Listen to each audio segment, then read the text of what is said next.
बिस्मिल्लाहिर्रहमानिर्रहीम।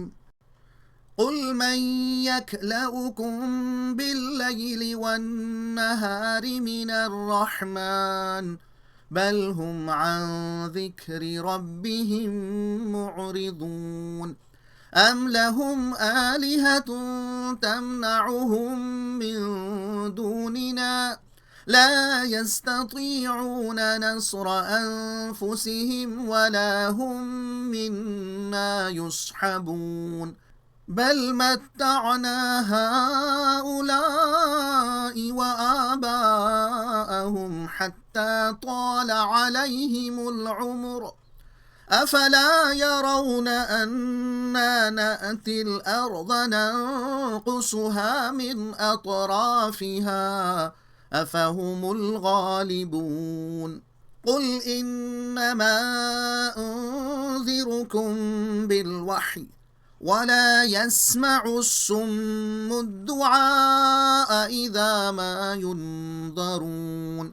वलइन मस्सतहुम नफ़हतुम मिन अज़ाबि रब्बिक लयक़ूलुन्न या वैलना इन्ना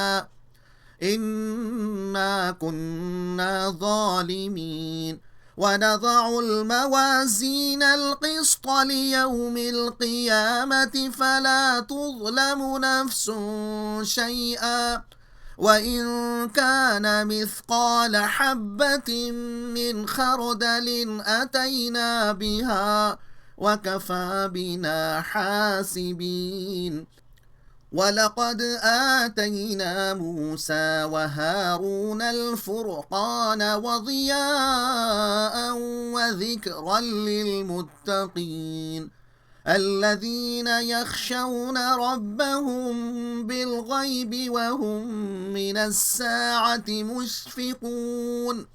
وهذا ذكر مبارك أنزلناه अफ़अंतुम लहू मुनकिरून।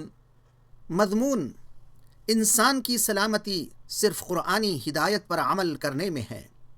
मतलब जो लोग हमारी नसीहत से मुंह मोड़ते हैं, ए नबी इनसे कह दीजिए कि अगर हम अचानक कोई अज़ाब भेज दें तो वो कौन सा ज़ोर है जो तुमको इसकी गिरफ्त से बचा सकता है। हमारी मेहरबानी और परवरिश और खुशहाली की वजह से वह इस गलत फहमी में मुब्तला हो गए हैं कि ये सब इनका अपना हक़ है, लेकिन ये तमाम वसाइल ज़िंदगी हमारे हाथ में हैं। हम जिस चीज़ को चाहें घटा दें और जिस चीज़ को चाहें रोक लें। अगर हमारे अज़ाब की हवा भी इन्हें छू जाए तो अभी चीख उठेंगे कि हाय हमारी कमबख्ती, बेशक हम खतावार थे। क़ियामत के रोज़ तो हर शख्स का राई के दाने बराबर भी जो किया धरा होगा, इसको हम उसके सामने लाएंगे। हमारी नसीहतों से वही लोग फ़ायदा उठाएंगे जो बेदेखे अपने रब से डरते हों और जिनको हिसाब की उस घड़ी का खटका लगा हुआ हो।